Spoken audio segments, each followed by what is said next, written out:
I think that the city looks unique in comparison to anywhere else. I don't think about it as like economically depressed.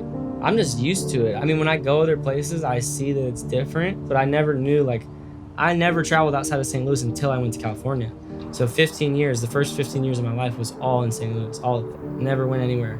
When I go other places, that's when I usually see like, oh, I don't think of it as St. Louis looks different than this. I think this looks different than St. Louis. Like everything is based around St. Louis for me, everything.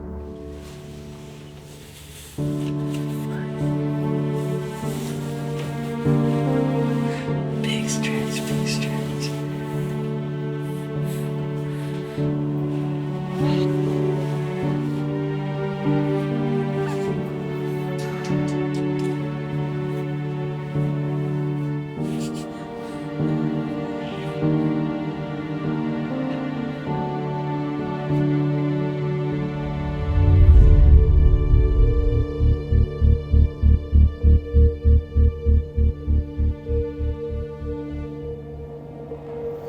I didn't really understand, I guess, what it really was.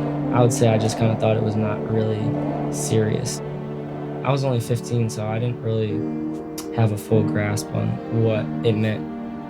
Like I knew if they said it, it was true, but as he looked so healthy, I didn't really think it was like real, I guess, kind of. He had like a serious talk with me for the first time of like if he passed away. It was nighttime and he was basically telling me, look, I'm not ready to go. You're only 15. Like I still have a lot to help you with, and like it's just not my time. I know it's not my time. So the first time I've ever seen a shooting star was right then that a shooting star came over, and then he was like, make a wish, and then we both made a wish.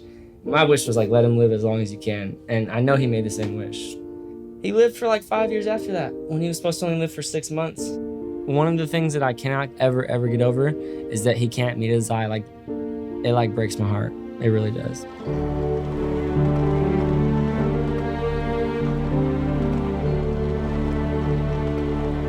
We met in social studies when we were 14. We've been actually dating since 8th grade. We broke up for a year in between, but I used to tell my dad, with Mariah in front of me, we're gonna get married one day. My dad would be like, ha ha ha, okay, you guys are so cute, you think you're gonna get married. And we are married and have a baby, man. People are always like, think Azai's my cousin or something, or like I'm babysitting.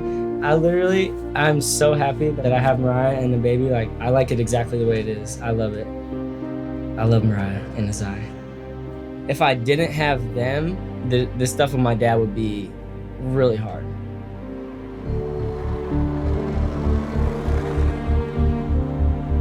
It was a routine checkup. Her blood pressure came back extremely high. They started doing all these intense ultrasounds. More nurses just kept coming in. They couldn't find his heartbeat, which was when they had to do the emergency C-section right away. The reason they had to take him out was not only that he could have passed away, she could have passed away. I didn't have anybody there at the hospital with me. I was by myself. I saw Mariah open on the table. Then they took me over to see him in the incubator, and he was tiny. He was born 2 pounds, 7 ounces. Before I had even had a minute to just look at him, they asked me if I knew what was wrong with his thumbs. We were in the intensive care unit with Azai for 85 days. I was working 2 jobs, go to my first job at about 6:30 in the morning and get off at 2, and go to my second job at 3, and then get off at about 10:30 at night. There's certain things that you just have to do. And one of the things that my dad always told me when he was sick, you just always have to take care of your family.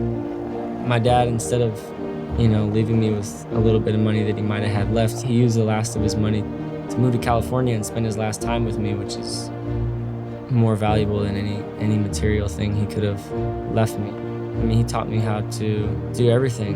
He taught me how to be kind to people. He taught me how to be a good person. He taught me how to take care of my family, even though my family wasn't even there yet. How to always be positive, and he taught me to never stop pushing.